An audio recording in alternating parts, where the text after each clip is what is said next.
A beige dress, a dismissed invitation, and a woman silently mocked by the world, until she walked down the aisle with the most powerful man wearing the very gown they once refused her. Are you ready to witness the twist of the century? On a chilly April morning when New York City was still cloaked in mist and the scent of coffee mingled with the faint aroma of old rain, Sloan Whitmore stepped into House of Lysara, a luxurious boutique nestled quietly on Madison Avenue. Its windows were framed with white roses, crystal chandeliers hung like frozen stars from the ceiling, and wedding gowns dangled silently as if awaiting their destined brides. Yet, in this space crafted to celebrate wealthy brides, Sloan's presence was a ripple. Dressed in beige culottes, a cream linen blouse, her hair tied low and neat, her face nearly bare save for a faint touch of pink lipstick, like a whisper of early spring, she entered without hesitation. Her left hand carried a plain canvas tote, her stride calm, as if she had always belonged, and that was precisely what made the room pause. 4 women in sleek black dresses, their hair pinned as sharply as razor cuts, halted mid-conversation as she walked in. The one in the center, tall and icy as a statue, raised an eyebrow. Brielle Kingsley, the boutique's manager. Her voice was honeyed but edged with frost. "Can I help you?" The question carried a clear undertone. "You don't belong here." Sloan offered a faint smile, unruffled, pulling out her phone and holding the screen toward Brielle. "I have a fitting appointment at 11, Sloan Whitmore." The House of Lysara logo gleamed alongside the confirmation details. Brielle's eyes flicked to the screen, then scanned Sloan's outfit, her lips curling into a tight, displeased smile. "I'm sorry," she said. "There must be a mistake. Our gowns start at $80,000, 0 cents. This is a private atelier, not for walk-in." In the background, Tinsley Bloom stifled a giggle, as if witnessing something absurd, leaning in to whisper, "Probably stole someone's email." Rowan Chase and Delilah Hart exchanged glances, their lips twitching with suppressed laughter. Delilah had already pulled out her phone, her fingers flying across the screen with the ease of a seasoned live streamer. She typed a caption, "Stranger in clearance clothes crashes bridal fitting," punctuated with a rolling laughter emoji. The first comment popped up. "Who is she? Delusional?" Sloan remained unshaken, her voice soft as a breeze. "I ordered a custom design 6 months ago. Ivory silk, diamond embroidery." Each word was enunciated clearly, slicing through the thick cloud of skepticism surrounding her. But Brielle crossed her arms, her tone sharp. "We don't serve clients not on the list, and certainly not clients dressed." Her gaze raked Sloan from head to toe. "Like this," Delilah whispered, loud enough for her livestream audience to catch. "So iconic. Country girl dreaming of being a princess." From the doorway, a commanding voice cut through. "Who let her in here?" Cecilia Van Doren, a woman in a white mink coat, strode forward, her face pinched with disdain. She lightly touched Sloan's sleeve with a manicured finger. "This is an insult to fashion." Tinsley clapped softly, as if watching a circus act. Cecilia's 2 Chanel-clad companions raised their phones to snap photos, giggling. Rowan stayed silent, her grip tightening on her iPad as if wishing to disappear. But Sloan stood like a stone statue in a storm, her eyes neither angry nor afraid, only holding something deeper. Certainty. "You have no right to be here," Brielle declared, nodding sharply. Tinsley stepped forward like a sentinel, pointing toward the door, but Sloan met her gaze and said softly, "Not to anyone," as if reminding herself, "They're making a mistake." She walked out of the boutique as if she'd never been a victim, like a silent breeze passing through. The door closed behind her, and the world began to buzz. Photos spread, the live stream was shared hundreds of thousands of times. The internet dubbed her a new name, the beige dress girl. But what they didn't know was, the game had only just begun. Chateau Sullivan, a castle tucked within a valley of lavender where the sky gleamed like glass and pointed turrets pierced the heavens like an unchallenged decree. That day, everything was flawless. The guest list sparkled as if lifted from magazine covers. Editors, designers, influencers, and elite society flocked to what was dubbed the wedding of the century. Whispers circulated about the groom, Cassian Vale, heir to the Vale media empire. But the bride's identity remained an absolute enigma. Even those who'd graced the front rows of fashion weeks could only exchange hushed guesses. Bridal Kingsley glided through the gardens in a sapphire velvet gown, flashing charming smiles at anyone still buzzing about last week's viral House of Lysara scandal. Tinsley Bloom flitted beside her in an emerald silk dress, her eyes darting to catch every moment of admiration. Delilah Hart, now boasting 10,000 more followers thanks to her shocking livestream, was already on her phone muttering, "This is pure gold content." In the distance, Rowan Chase stood quieter, her eyes flickering as if sensing something amiss. Then, a ripple of murmurs spread from the entrance. A figure appeared. No ball gown, no pearl strands. Just a woman, in a knee-length beige linen dress, worn flats, hair loose and natural. No jewelry, no makeup. Sloan Whitmore stepped in like a silent note amidst a symphony of opulence. Delilah blinked, her hands trembling with excitement. Her? No way. Her phone was up in an instant. Aurora Thorne, in a lavender gown, spun around, her voice sharp. "Lost your way, beige dress girl?" Silas Montgomery clapped her shoulder. Maybe she wandered into a clearance sale by mistake. Laughter rippled through the crowd like waves. Sloan said nothing. She stood on the marble courtyard, her hazel eyes calmly scanning the crowd, searching for something beyond their stares. A server offered her champagne. She gently shook her head. Every gesture was simple, but far from ordinary. Delilah's livestream kicked off again, the view count soaring into the tens of thousands. "Beige dress girl, round 2, the caption read, paired with a tearful laughter emoji. Guests began whispering, some stepping back as if afraid to be tainted by the faux pas unfolding before them. Brielle strode forward, her voice high and clear. "You're not on the guest list. Please leave this private area." The crowd murmured in agreement. A young intern, Tessa, shouted, "Probably here to steal a dress." Someone tossed a macaron at Sloane's dress, a pink smear blooming on the beige fabric. She merely lowered her gaze, brushing off the crumbs slowly, saying nothing. "Where's security?" Tinsley called out. Aurora laughed as if watching a farce. "You're embarrassing us all." Another woman stepped forward, Vivian Cross in a metallic gold gown, her eyes blazing, her voice like a blade. "Don't think you can fool everyone with cheap PR stunts." She snatched a glass of rosé from a tray and splashed it across Sloane's dress. Chaos erupted. Laughter, camera clicks, online comments roared. "Kick her out. Such a try-hard. This isn't the place for these games." Sloane stood still. Her eyes met Rowan's, lingering in the distance. No words, just a faint nod. Then she turned to Reed Carson, the security guard approaching, his hand hovering near her arm. "Ask Cassian Vale," she said, her voice soft as a breeze but resounding like thunder through the jeering crowd. Brielle laughed. "What did you say?" But Reed froze. His eyes faltered at the mention of that name. No one knew that minutes later the entire fashion world would bow its head.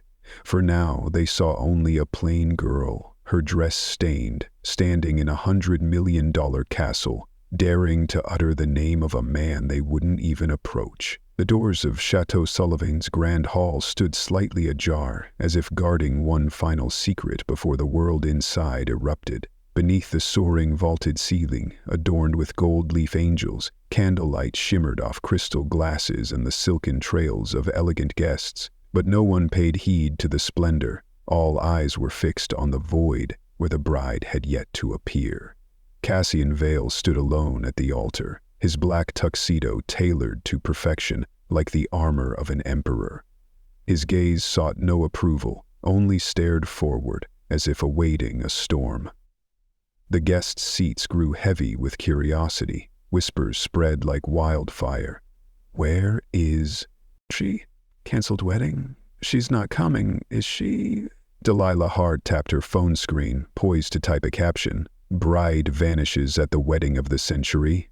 In the front row, Brielle Kingsley clutched her champagne flute, her faint smile betrayed by trembling lips. Tinsley Bloom scrolled through TikTok, while Aurora Thorne touched up her lipstick, unaware of the seismic shift about to unfold. Then the doors opened. Time froze.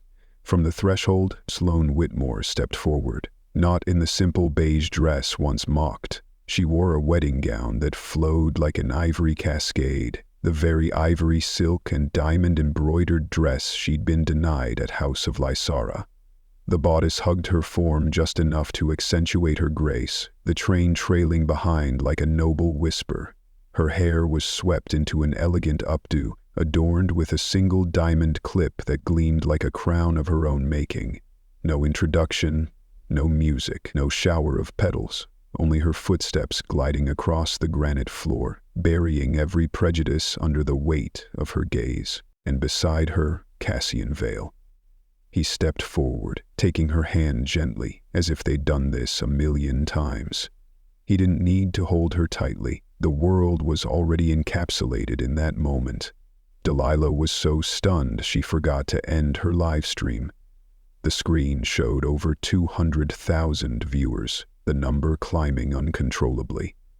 Aurora bit her lip, smudging her lipstick. Silas Montgomery tugged at his tie as if it were choking him. Brielle dropped her champagne flute, the glass shattering on the stone floor, its echo a self-inflicted verdict born of her own arrogance. Sloan didn't look at them. She didn't need to. Arm in arm with Cassian, she walked to the center of the altar, each step slicing through every doubt. As the room held its breath, Cassian turned to the crowd, his voice low, needing no microphone, yet resounding like thunder. "This is Sloan Whitmore. My wife." The whispers fell silent. "We've been engaged for 2 years, and we've prepared for this day for a long time, in silence.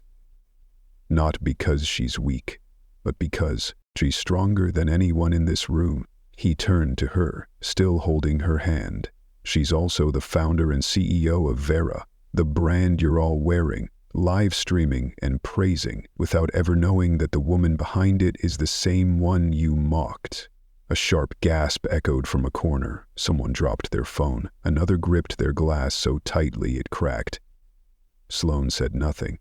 She simply stood there, bathed in the glow of 100 candles, without shouting, without explaining. Her presence, in the gown once denied, beside the man once doubted, was the loudest declaration of all. She had returned, not for revenge, but to remind the world that sometimes the most unforgettable bride is the one no one dared name, except for the one man bold enough to love her, openly and fiercely, before a world that once deemed her nobody. The room still echoed with gasps, eyes unable to tear away from Sloan Whitmore in her resplendent wedding gown. But when Cassian Vale turned to the crowd, his deep, clear voice sliced through every doubt. Each were a razor cutting through the veneer of superficiality. He didn't need to shout. The truth alone was enough to shake the room. "She's not just my wife," he began, his gaze never leaving Sloan, "but also the founder and CEO of Vera." A silent earthquake rippled through the crowd. No one spoke, but a tidal wave of panic surged to their throats. Vera, the minimalist, luxurious brand that had dominated fashion runways, hailed as a fresh breeze in a forest of stale labels. And now, the woman they'd called trash at House of Lysara was revealed as its mastermind. Cassian continued, each sentence redrawing the portrait of the woman they'd underestimated. She built Vera from a tiny studio in Brooklyn. No investors, no backing, just her hands, an old computer, and a vision. He paused. And today, that brand is valued at over $10 billion. In the crowd, some gripped their glasses tightly, others swallowed hard. Delilah's heart paled. her fingers trembling as she watched her livestream's view count skyrocket. Not from Mockery this time, but from the collective slap unfolding before them. Aurora Thorne scrambled to pick up her dropped phone. Silas Montgomery muttered something even he no longer believed. Everett Langston, who'd once sneered that fashion isn't for those without taste, stood frozen like a statue. Sloan said nothing. She didn't need to. Her silence, head held high, eyes serene, was the most powerful language of all. "And one more thing," Cassian said, turning to a woman in a gray suit. Avery Sinclair, Sloan's assistant and right hand. "Avery, the list." Avery stepped forward, holding a tablet with a glowing screen.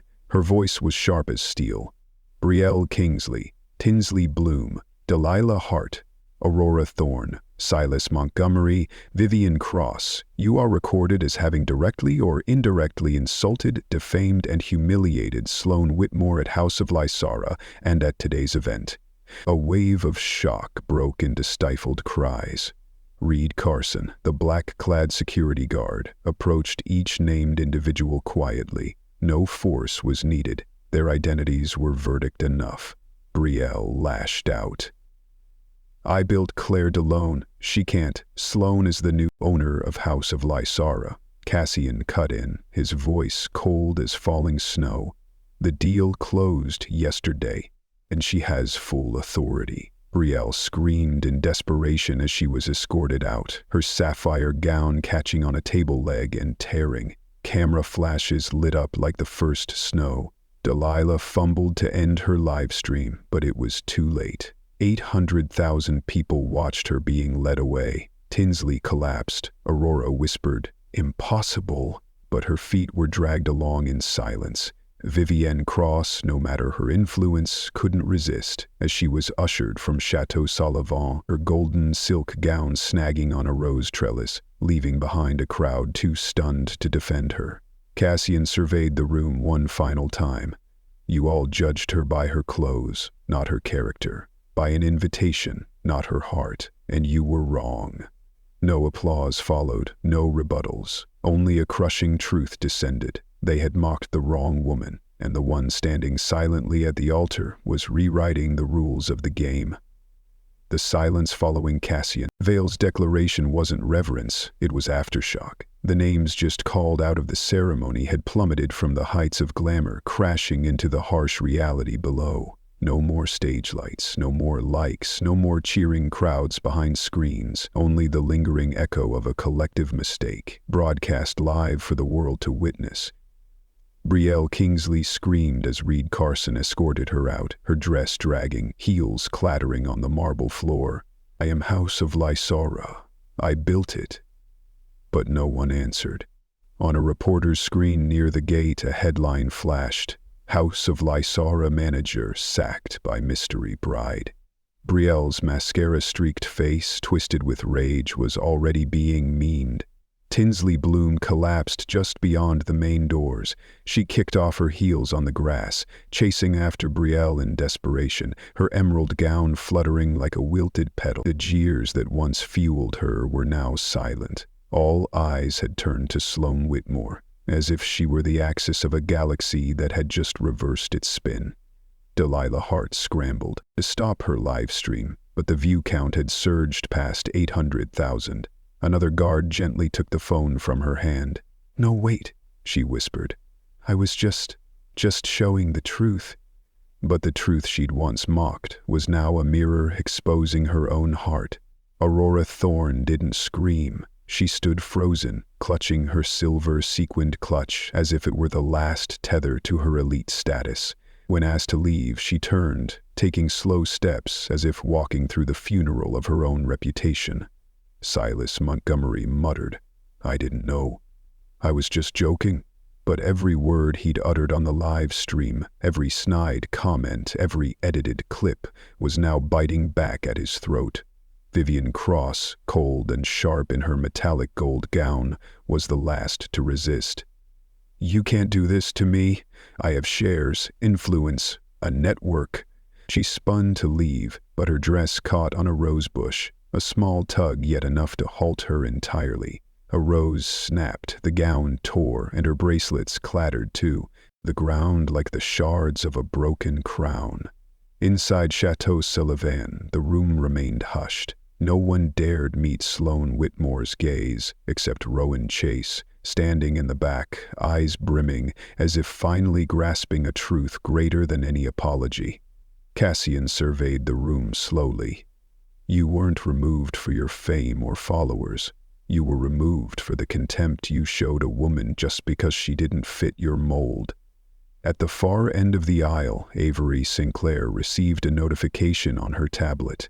She stepped forward, whispered to Cassian, then nodded to Sloan. "It's done," she announced, her voice steady and firm.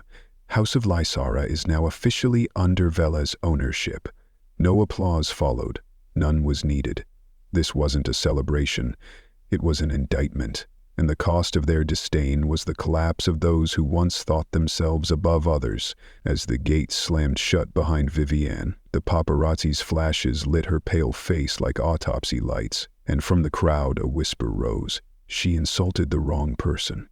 And, in that quiet shadow, Sloan Whitmore stood at the altar, calm, composed, a living testament to the truth. Honor doesn't need to shout to be heard.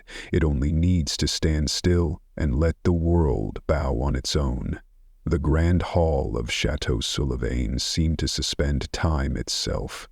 Beneath the vaulted ceilings, painted with angels, in a space aglow with golden light and hushed reverence, every gaze converged on the two figures at the heart of the altar, where flickering candles no longer served as mere decor, but as beacons of a moment that transcended all prejudice.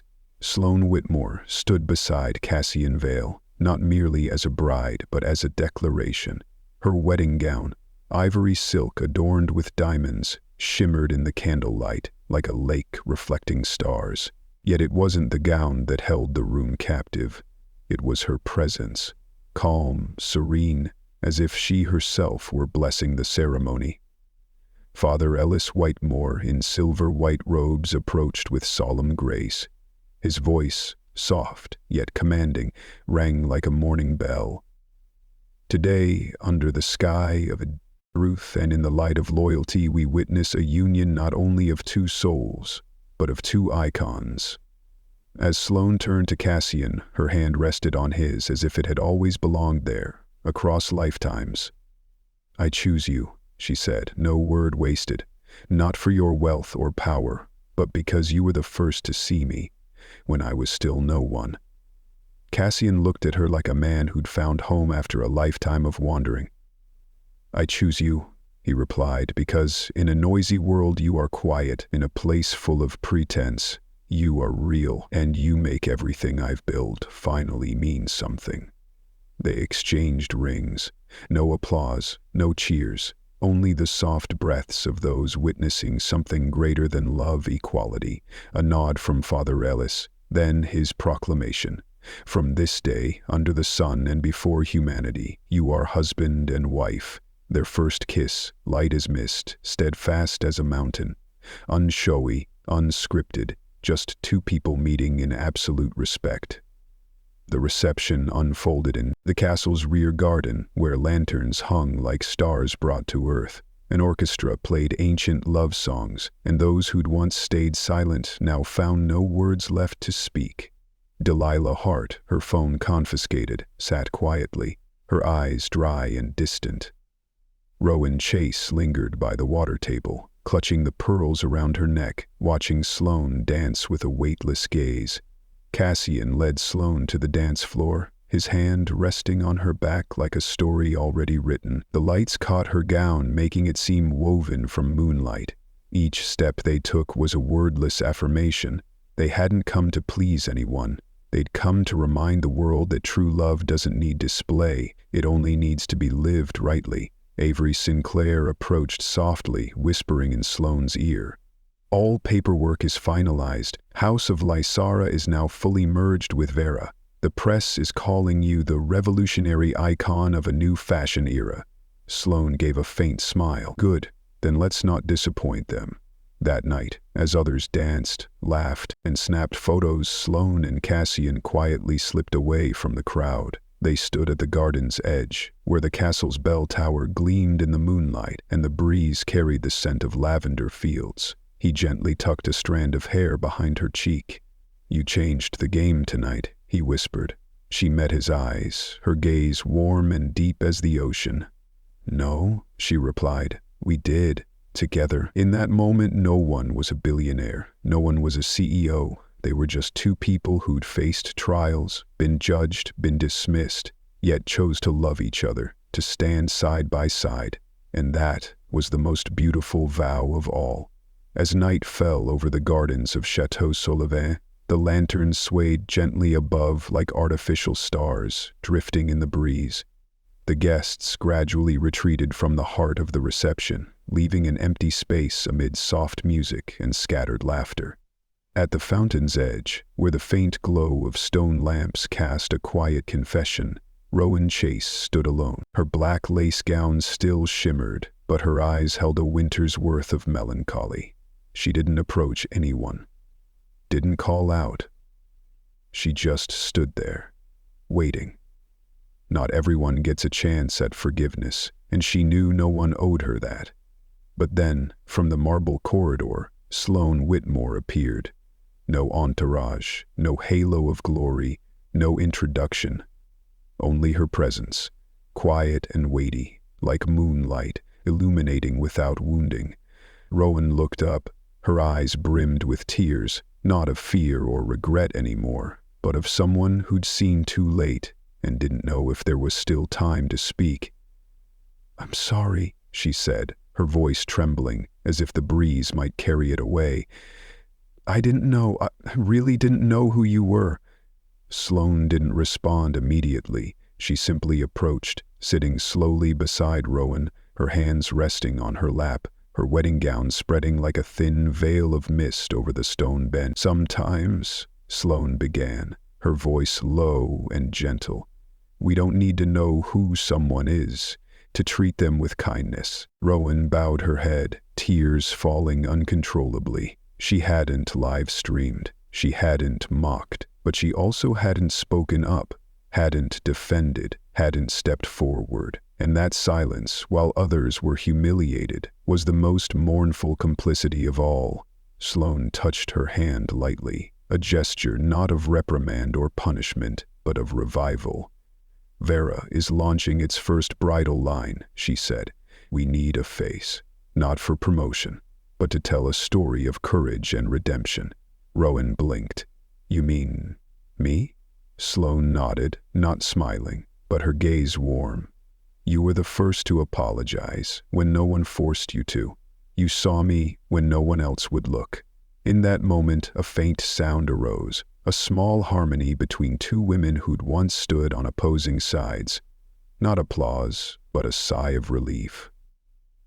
Soft. And real. In the distance, Cassian Vale spoke with Avery Sinclair. He glanced at the two, a faint smile crossing his face.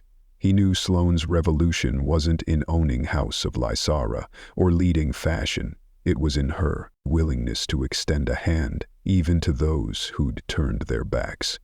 Rowan wiped her tears. For the first time that night, her shoulders relaxed. In the dim light and the faint scent of lavender drifting from the garden, she nodded. "I won't let you down," she whispered. "And I didn't choose the wrong person," Sloan replied. They didn't need photos, no hashtags, no audience. True forgiveness is always quiet, and that's what makes it eternal.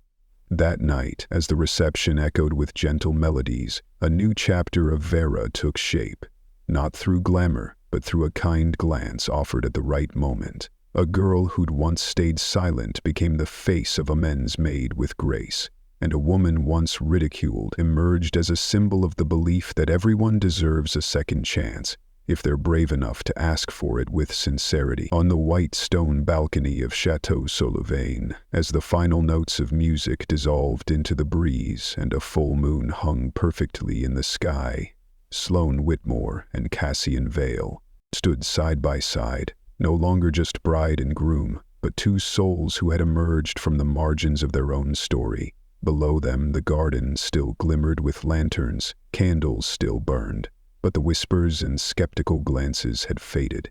Outside the estate, the media was in a frenzy. Social media erupted with millions of shares. The narratives had shifted from mockery to reverence. Sloan Whitmore, the silent queen of fashion, the woman ousted from a bridal boutique, now owns it. Images once ridiculed, like her beige culottes, now graced magazine covers with captions, "No need for flash to forge an icon." Inside the reception hall, the toasts had quieted. Handshakes grew subdued. No one dared speak loudly anymore. They weren't just in the presence of a CEO or a bride. They stood before a mirror.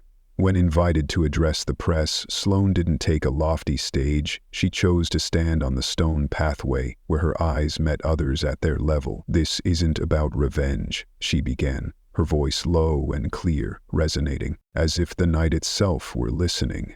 "This is about reclaiming the simplest thing everyone deserves: respect." The crowd was silent. "I didn't come from pedigree. I didn't attend prestigious design schools. I had no one backing me. But I had my hands, my eyes, and an instinct that refused to let those who don't fit the mold be forever sidelined." She paused, her gaze sweeping the crowd, not accusing, not challenging, but carrying one thing: truth. "I built Vera because I wanted fashion to be for more than just the wealthy, for those who want to be seen, to be heard, without having to shout." In the front row, Rowan Chase stood, silent, tears falling. Behind her, Avery Sinclair nodded faintly, her eyes gleaming with respect. "And today," Sloan continued, "House of Lysara will no longer be a symbol of prejudice. From now on, it's part of Vera, a home for every girl who's been looked past without being seen. We will design for all, not just those who fit a template." A soft breeze passed through. White rose petals fell onto the stone courtyard like nature's applause. "And finally," she said, "to those who judged me by the clothes I wore, I don't need validation to have worth, but my silence was enough to make you listen." Behind her, Cassian Vale stepped forward, taking his wife's hand, not to support, but to stand as her equal. He didn't interrupt. He didn't step ahead. He simply stood beside her, because he knew, tonight, no one deserved to shine brighter than she did. As every eye followed them walking away from the wedding center, one thing became clear. They hadn't just married each other, they had declared a new era. Starting tomorrow, the fashion world would have to rewrite its standards. There would be no more beige dress girl to mock. There would only be Sloan Whitmore, the woman who taught a generation that silence isn't weakness. Sometimes it's eternal power. The story of Sloan Whitmore and Cassian Vale reminds us that self-worth doesn't need to be loud, and kindness will always be the strongest choice. Thank you for watching Millionaire and Heart Stories. See you in the next journey.